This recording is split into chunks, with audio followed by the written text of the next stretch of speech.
En esta segunda parte de las clases dedicadas a la inflamación, vamos a hablar de la inflamación crónica. La inflamación crónica, como sabemos, es un tipo de inflamación de larga duración en la que coexisten varios fenómenos, como son la inflamación o infiltrado mononuclear propiamente dicho, el daño tisular que siempre acompaña a la inflamación crónica y la reparación de dicho daño generalmente por tejido fibroso. Entre las causas de inflamación crónica tenemos a las infecciones persistentes, como aquellas provocadas por micobacterias, virus, hongos o parásitos, que permanecen durante mucho tiempo en el tejido que infectan, pero también las provocadas por otros agentes patógenos como bacterias en infecciones muy agresivas que llegan a destruir el tejido. Las enfermedades autoinmunes también es otra causa de inflamación crónica que poco a poco y a lo largo de años puede ir destruyendo las estructuras tisulares y sustituirlas por tejido fibroso. La exposición prolongada a tóxico igualmente provoca una inflamación crónica en enfermedades como la silicosis, provocado por el polvo de sílice, o la enfermedad pulmonar del carbón, provocado por el carbón, generalmente esto en trabajadores de minería de sílice o carbón, y también en la arteriosclerosis, donde parece ser que la inflamación crónica es provocado por lípidos endógenos que circulan en la sangre. Las características de la inflamación crónica son principalmente la presencia de células mononucleares, entre ellas los monocitos o macrófagos, los linfocitos, las células plasmáticas y en menor relevancia los eosinófilos y los mastocitos. Además, otra característica importante es que en este tipo de inflamación existe proliferación vascular, lo que denominamos angiogénesis, o creación de nuevos vasos a partir de otros preexistentes. Y por último, la fibrosis, que será el elemento que ayudará a reparar el tejido dañado.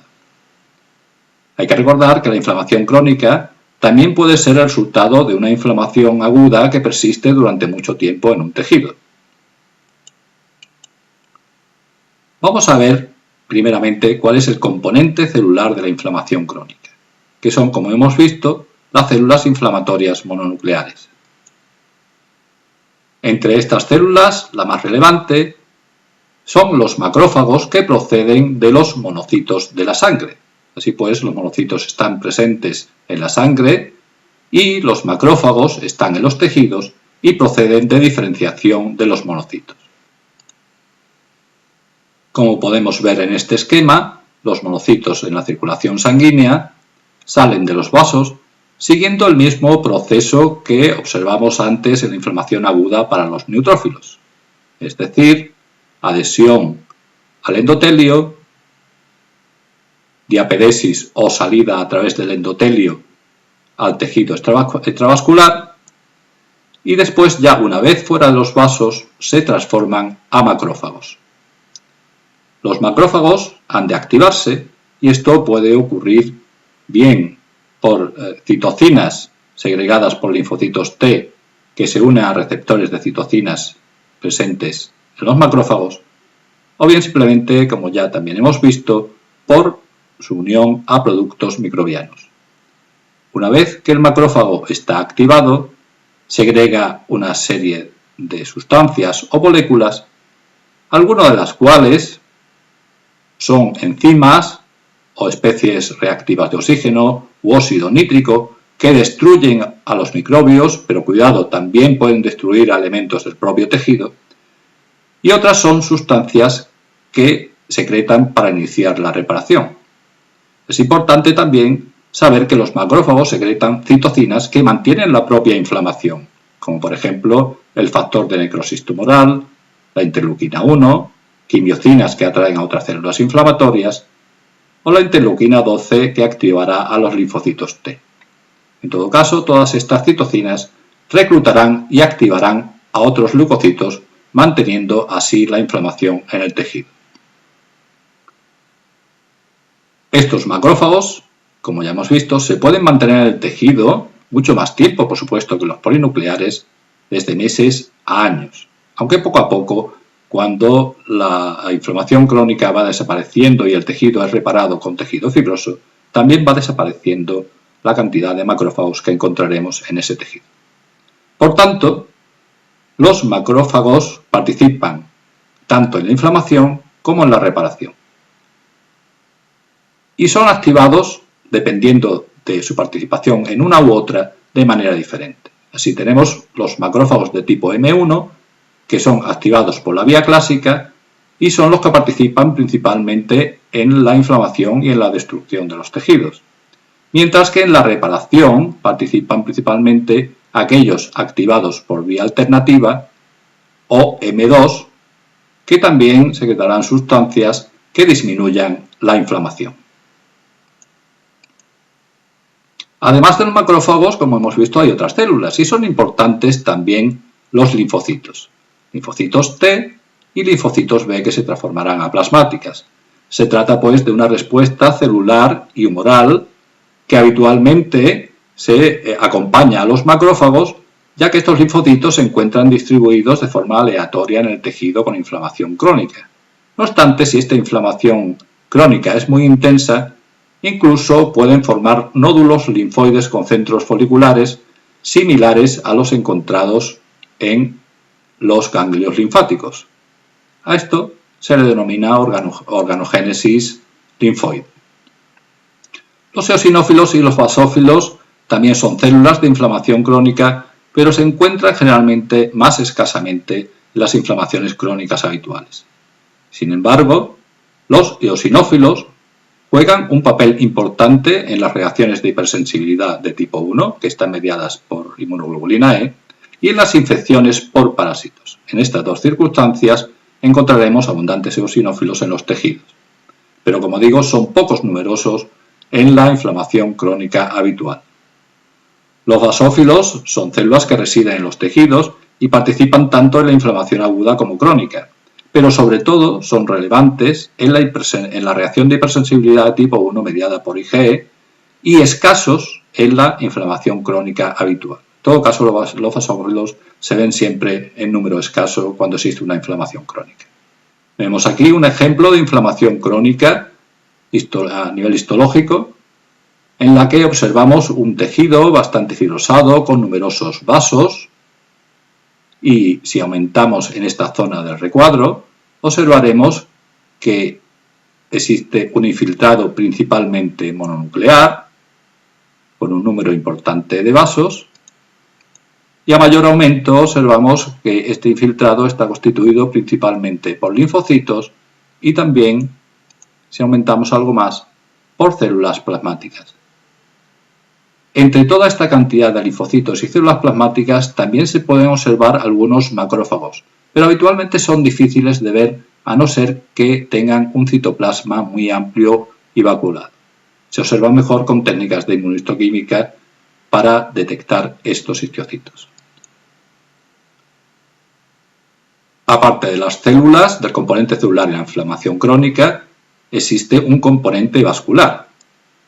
Este componente vascular se va a observar como una proliferación de nuevos vasos o angiogénesis, como hemos dicho, que puede ser a partir de vasos preexistentes o bien a partir de células precursoras endoteliales. A partir de vasos preexistentes observaremos varios pasos para la angiogénesis, el primero de los cuales es la vasodilatación, producida principalmente por el óxido nítrico que producen los macrófagos, y un aumento de la permeabilidad. Así pues, este vaso se ensanchará y posteriormente se degradará la membrana basal debido a la activación de metaloproteinasas de la matriz, facilitando la migración de las células endoteliales hacia el estímulo angiogénico. Estas células endoteliales, mediante mitosis, proliferarán y se diferenciarán creando un nuevo vaso y posteriormente, mediante el reclutamiento de pericitos y de células musculares lisas, pues le darán consistencia y madurez a dicho vaso. En todo este proceso es importante que los macrófagos secreten sustancias como por ejemplo el factor de crecimiento endotelial vascular, muy importante en la angiogénesis, que provocan no solo aumento de la permeabilidad, sino también la migración y la proliferación de las células endoteliales. Y otro mecanismo de angiogénesis es el que se produce a partir de células precursoras endoteliales, que están localizadas en la médula ósea y a las cuales denominaremos células endoteliales progenitoras o CEP. Estas células migran a través de la circulación hacia los vasos que están cerca de la lesión y siguiendo el mismo proceso que hemos visto antes, pues proliferarán, se diferenciarán a células endoteliales provocando la aparición de nuevos vasos. En este caso, también el factor de crecimiento endotelial vascular es el que provoca la migración y su diferenciación a células endoteliales de las células endoteliales progenitoras. Pero para que los vasos estén bien formados y no crezcan de una manera anárquica, es preciso establecer un mecanismo de regulación de la angiogénesis. Ello se realiza mediante el uso de la vía Notch DLL4 o ligando similar a delta 4. Como veremos a continuación, el factor de crecimiento endotelial vascular activa a las células endoteliales a través de su receptor en ellas, que es el receptor del factor de crecimiento endotelial vascular 2. Posteriormente, como ya hemos visto, estas células disolverán la membrana, migrarán, proliferarán y se diferenciarán, pero para poder hacer que este proceso forme vasos maduros es necesario que el mismo BEF actúe sobre receptores de la célula endotelial, el receptor que hemos hablado, el receptor 2 del factor de crecimiento endotelial vascular, induciendo moléculas de DLL4 en las células de la punta del proceso angiogénico. Esta molécula se unirá al receptor Notch que se encuentra en las células del tallo, es decir, las más próximas al vaso de origen, y Notch se traslocará al núcleo y activará genes que bloquean BEF. Se produce pues un bloqueo de BEF, lo cual consigue que BEF no actúe continuamente induciendo la angiogénesis y que en células maduras se produzca un bloqueo de dicho efecto, pudiendo así formarse un vaso maduro. Por tanto, BEF activa las células endoteliales, pero también activa la vía para su propio bloqueo. Así pues, la angiogénesis o angiogenia tiene todos estos pasos: aumento de la permeabilidad, vasodilatación, degradación de la membrana basal, migración de células endoteliales, proliferación de células endoteliales, maduración y remodelación del tubo capilar y reclutamiento de células peritoneales para obtener un vaso maduro. Como hemos dicho, el factor de crecimiento endotelial vascular es un importante factor para la angiogénesis, ya que activa muchos de estos procesos. Y aquí tenemos un ejemplo histológico de una inflamación crónica ya en fase de proliferación vascular y reparación, en la que vemos numerosos pequeños vasos, que son estas estructuras alargadas en las que apenas se ve la luz, producidas durante la inflamación crónica por el proceso de angiogénesis. En la tercera parte de las clases dedicadas a la inflamación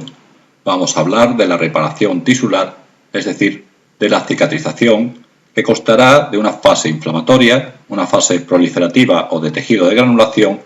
y otra fase de fibrosis y maduración del colágeno. La reparación también podemos denominarla curación de las heridas, ya que trata de reponer el tejido dañado a una situación normal o lo más normal posible. Como ejemplo, para explicar la curación de las heridas, vamos a hablar de una herida incisa, como la producida por una hoja de bisturí o por un cuchillo afilado, en la que apenas haya contaminación bacteriana. Estas heridas, cuando se aproximan por puntos de sutura, pues producen un cierre que denominamos por primera intención. Como primer paso en esta herida incisa, lo que ocurre es una agregación plaquetaria con formación de coágulo, en la que la herida, en su interior, se llenará de plaquetas agregadas entre sí y con fibras de fibrina y fibronectina, además de numerosos hematíes. En su parte superior, la agregación plaquetaria o el coágulo formará una costra por desecación, como podemos ver en las heridas cutáneas, y posteriormente estas células liberarán a su exterior, a su alrededor, una serie de sustancias como factores de crecimiento, citocinas o quimiocinas que harán atraer a otras células inflamatorias y fibroblastos y provocarán su proliferación. Además, también se libera factor de crecimiento endotelial vascular que producirá cierto edema y vasodilatación vascular. En la primera fase de esta curación o reparación de las heridas, ocurre la entrada de células inflamatorias con la aparición de neutrófilos en las primeras 24 horas que se encargarán de destruir las bacterias y de eliminar por proteólisis los restos celulares dañados por la herida. Los polinucleares, en principio, se colocarán en el margen de la herida y penetrarán luego en ella aprovechando el andamiaje que producen las fibras de fibrina y fibronectina. A las 24 o 72 horas ya comenzará a fabricarse el tejido de granulación con aparición de nuevos vasos, de algunos macrófagos atraídos por las quimiocinas y activados por las citocinas, que empiezan a sustituir directamente a los neutrófilos. Además, aparecerán también fibroblastos que comenzarán a proliferar. Así pues, el tejido de granulación es un tejido en el que observaremos proliferación vascular y también de fibroblastos, además de edema y células inflamatorias. Este tejido de granulación ocupará la zona lesionada, alcanzando su máximo entre los 5 y 7 días, es decir, la primera semana. Los macrófagos acabarán por sustituir a los neutrófilos e inducirán, liberando los factores pertinentes, la proliferación vascular o angiogénesis, así como el depósito por parte de los fibroblastos de sustancias de la matriz extracelular. Los fibroblastos también migrarán hacia la zona de la herida, proliferarán gracias a las quimiocinas y a los factores de crecimiento que han segregado estos macrófagos, como por ejemplo el factor de necrosis tumoral, factor de crecimiento fibroblástico, factor de crecimiento derivado de las plaquetas, factor de crecimiento endotelial, factor de crecimiento transformante beta y otros. Las fibras de colágeno ya empiezan a aparecer y se van haciendo más abundantes. Esto ya se trata de un tejido de granulación bien constituido. Y en el caso de la curación de las heridas cutáneas, como este que estamos viendo aquí, se empezará a proceder desde las 24 a 48 horas a la fase de epitelización, en la que las células basales de la epidermis comenzarán a proliferar, se desplazarán desde el borde de la herida hasta unirse en el centro de la misma y depositarán membrana basal para tratar de restituir la normalidad y cerrar el hueco producido por la incisión. A ello contribuyen, al cierre de esta herida, también contribuyen los factores de crecimiento de los macrófagos, que activan el crecimiento de las células epiteliales, y también de los fibroblastos, como por ejemplo el factor de crecimiento fibroblástico y la interleuquina 6. Vendrá luego el proceso de fibrosis o cicatrización propiamente dicha, que se produce mientras ocurre la epitelización, ya que las fibras de colágeno van rellenando la zona lesionada, primero de una forma provisional con un colágeno tipo 3, con fibrina y también fibronectina entremezclada con este colágeno, y después de forma definitiva con un tipo de colágeno tipo 1. Hay que saber que en este proceso el factor de crecimiento transformante beta es el principal factor fibrogénico que atraerá y activará la proliferación de fibroblastos. Durante la segunda semana, aún en la fase de fibrosis o cicatrización, va desapareciendo el infiltrado inflamatorio, desaparece también el edema, los vasos se van reduciendo, aumenta el colágeno y se va produciendo una cicatriz de color blanquecino, prácticamente avascular, en la que observaremos principalmente fibroblastos, colágeno depositado, algunas fibras elásticas y también otros componentes de la matriz extracelular. Al final del primer mes solo quedará una cicatriz con un tejido conjuntivo, acelular, ya sin células inflamatorias y con apenas fibroblastos, y una epidermis restituida a la normalidad. Esto lo podemos ver histológicamente en este ejemplo, en donde observamos, por comparación con las zonas de alrededor, una zona en la que se ha producido una fibrosis o cicatriz alargada, como la que vemos en esta imagen,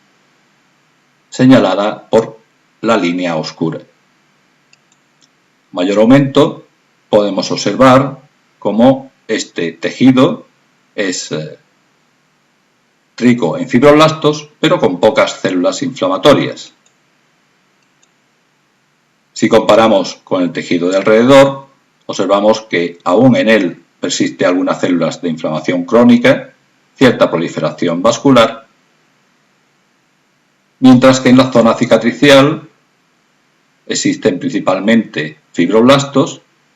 escasas células inflamatorias, y observamos que el colágeno es denso por comparación con el colágeno de la dermis normal.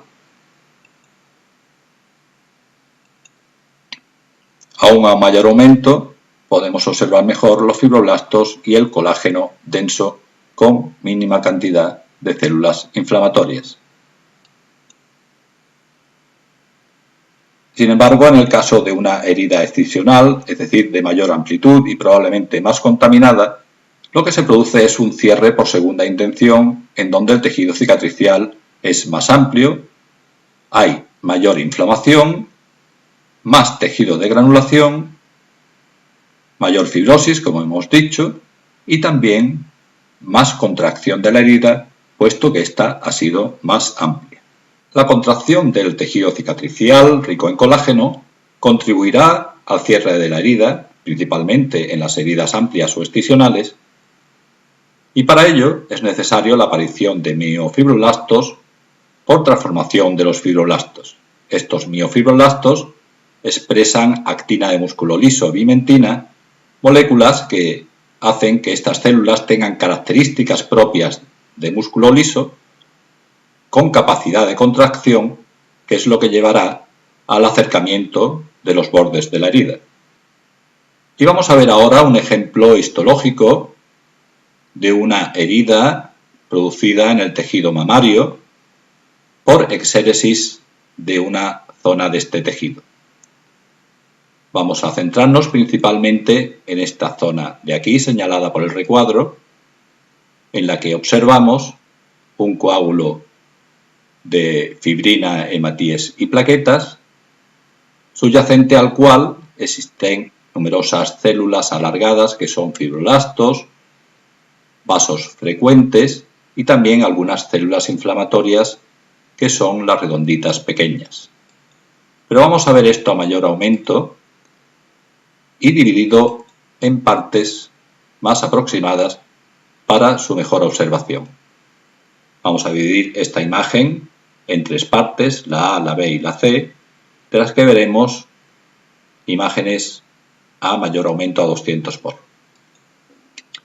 esta sería la parte A o más cercana a la superficie de la herida, donde podemos ver los hematíes, probablemente muchas plaquetas que no se observan bien con el microscopio óptico y malla de fibrina. Y ya vemos cómo los fibroblastos van acudiendo a esta zona para proceder a la reparación, lo cual ya está ocurriendo en mayor medida en esta parte, en donde además existe gran proliferación vascular. También podemos observar algunas células inflamatorias como macrófagos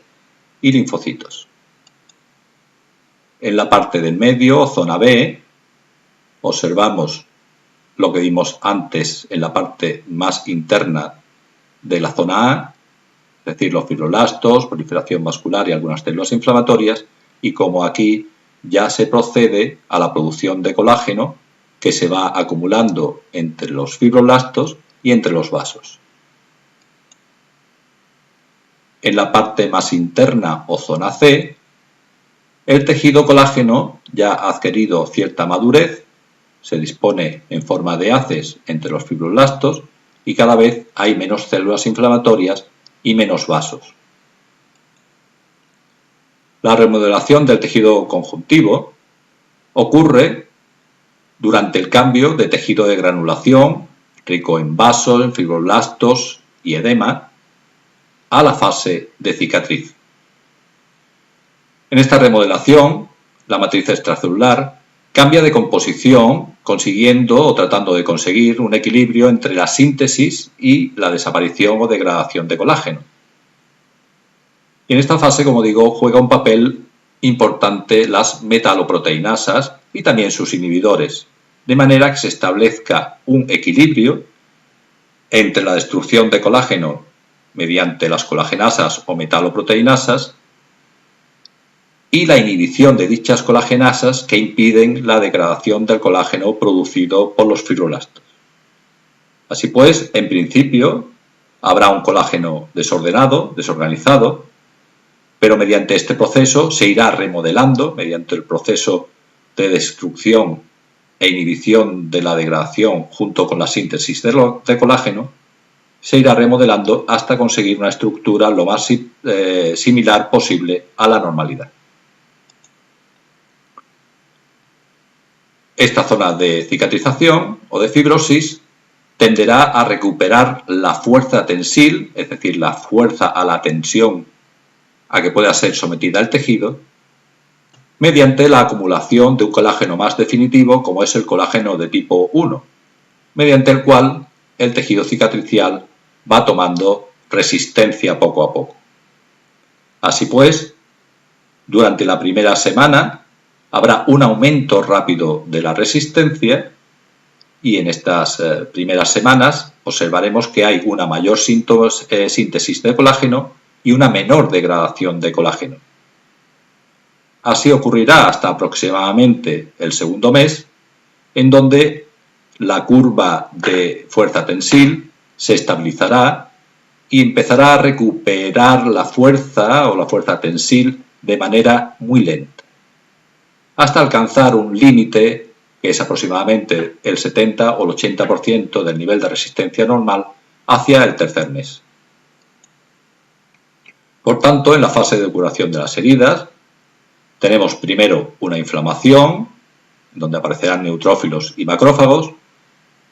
una fase de proliferación de vasos y fibroblastos que formarán el tejido de granulación y también de células epiteliales, si ocurre en órganos que las contienen, y después una fase de maduración con depósito de matriz extracelular que se irá remodelando, que adquirirá capacidad de contracción y después mayor resistencia conforme pasa el tiempo. Estas fases se van solapando en el tiempo y como vemos en este esquema, la fase de inflamación se inicia y después va decayendo y se solapa con la fase de tejido de granulación, que también coge su máximo en los 5 o 7 primeros días para después ir decayendo y solapándose con la fase de contracción de la cicatriz hasta el primer mes y meses subsiguientes. Ya hemos dicho que los macrófagos son unas células muy relevantes en la inflamación crónica y también en el proceso de reparación. También hemos nombrado que existen dos formas de activación de los macrófagos, una vía clásica y una vía alternativa. En la vía clásica, los linfocitos T del subtipo H1 segregarán una serie de citocinas, como el interferón gamma o el factor de necrosis tumoral, que será el encargado de activar a los macrófagos. Sin embargo, en la vía alternativa, son los linfocitos T subtipo H2 los que segregarán citocinas diferentes, como la interleuquina 4 o la interleuquina 13, que también activarán a los macrófagos, pero de una manera diferente. En la vía clásica, la activación de los macrófagos hace que se conviertan en macrófagos con capacidad de destrucción microbiana y de retirada de restos tisulares, son los macrófagos H1, mientras que en la vía alternativa los macrófagos se activarán para tomar un papel inductor de angiogénesis y de reparación tisular o fibrosis. Serán los macrófagos M2. Sabemos, y además es importante, que los macrófagos son importantes productores de factor de crecimiento transformante beta, que se dedica a la proliferación y migración de fibroblastos, muy importante para la reparación, la síntesis de colágeno y fibronectina para la formación de cicatriz y a la vez para la inhibición de metaloproteinasas, en lo que hemos visto antes como equilibrio que llegará a formar un colágeno maduro y resistente. A veces el proceso de reparación ocurre de manera deficitaria, provocando una cicatrización que tarda mucho en evolucionar y que incluso puede llegar a la apertura nuevamente de la herida. Existe una serie de situaciones en las que puede ocurrir una cicatrización deficitaria, como es, por ejemplo, un aporte nutricional o vascular deficitario al lugar de la herida, y así tenemos, por ejemplo, los déficits circulatorios debido a la arteriosclerosis, como ocurre en los pacientes ancianos, principalmente en las extremidades inferiores, en donde la irrigación es más dificultosa, o bien porque existe un retorno vascular comprometido por insuficiencia venosa o varices en las piernas, o en el caso de una microangiopatía diabética en la que los vasos están estenosados y hay menor irrigación. Por eso los pacientes diabéticos pueden tener heridas muy tórpidas y de mucha evolución, de muy larga evolución. E igualmente ocurre una cicatriz deficitaria si existe un déficit nutricional en proteínas o vitamina C. La infección de la herida también puede producir una reparación tórpida y de larga evolución debido a la existencia de una lesión tisular persistente por las bacterias que han infectado la herida. Y asimismo, la movilización o tracción de la zona lesionada puede inducir un retraso de la cicatrización, como ocurre, por ejemplo, en pacientes con heridas abdominales debido a la tos que tracciona sobre los bordes de la herida, o como ocurre en heridas localizadas en zonas de flexura, como los codos o las rodillas, que suelen movilizarse muy tempranamente después de la lesión. La persistencia de cuerpos extraños, como trozos de cristal, de tierra o grasa, puede impedir una cicatrización normal, al igual que el tratamiento con corticoides, ya que estos tienen un efecto inflamatorio y ya sabemos que la inflamación es necesaria para que se produzca la cicatrización o reparación del tejido. Incluso la cicatrización deficitaria puede conducir a la reapertura o deshicencia de la herida y a ulceración de la misma, volviendo a comenzar con el proceso de reparación. También podemos tener situaciones en las que la reparación de la herida puede ser patológica, y a veces podremos observar pequeños tumores en la piel que están constituidos exclusivamente por tejido de granulación y que se producen después de una herida, apareciendo como lesiones protruyentes por encima de la piel muchas veces ulceradas. Igualmente, la fibrosis y el depósito de colágeno excesivos puede producir lesiones cutáneas como cicatrices hipertróficas debido al acúmulo de colágeno que forma una pequeña sobrelevación de la piel en la zona de la herida, circunscrita a esta zona, o bien los queloides, que son más graves, en donde los depósitos de colágeno y la fibrosis se extienden más allá de los propios márgenes de la herida en pacientes que tienen cierta predisposición genética a ello. Por último, una de las formas de reparación patológica es la contracción excesiva de la cicatriz, que generalmente ocurre en heridas muy extensas, en palmas y plantas, habitualmente por quemaduras graves, en donde se forma gran cantidad de colágeno y su contracción puede llegar a formar bridas que dificulten la movilidad de esos miembros o de esas articulaciones. Es necesario recordar que el proceso inflamatorio crónico a cualquier órgano que afecte puede incluso llevar a su déficit funcional. Generalmente es una acción reparativa y si es de forma localizada simplemente deja una pequeña cicatriz, pero cuando el estímulo es muy continuado puede llegar a producir, como decimos, este déficit funcional, ya que la inflamación crónica, que persiste durante mucho tiempo, conlleva una fibrosis progresiva de ese parénquima afectado por la inflamación. Como causas esenciales tenemos infecciones que duran mucho tiempo o agresiones celulares mantenidas como las que ocurren en las enfermedades autoinmunes o por tóxicos. Ejemplos de estos procesos inflamatorios que pueden llevar al déficit funcional de un órgano son la cirrosis hepática, en hepatopatías crónicas por infecciones virales o en hepatopatías crónicas alcohólicas, la pancreatitis crónica producida por el alcohol, la fibrosis pulmonar, como la producida por radiaciones o por partículas como el sílice y el carbón,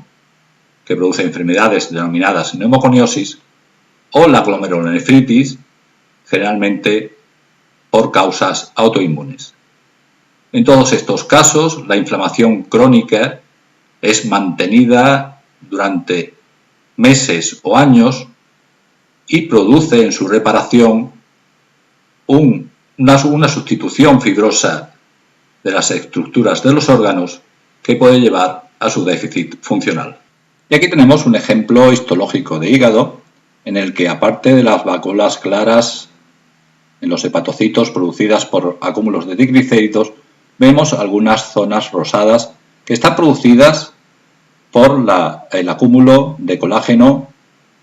en un proceso de cicatrización, probablemente debido a una hepatitis alcohólica, que en una tinción de tricrómico de Mason que pone de manifiesto el colágeno de color azul, observamos cómo está sustituyendo a amplias zonas del tejido hepático, disminuyendo así su capacidad funcional. Y con esto finalizamos la clase de reparación o cicatrización.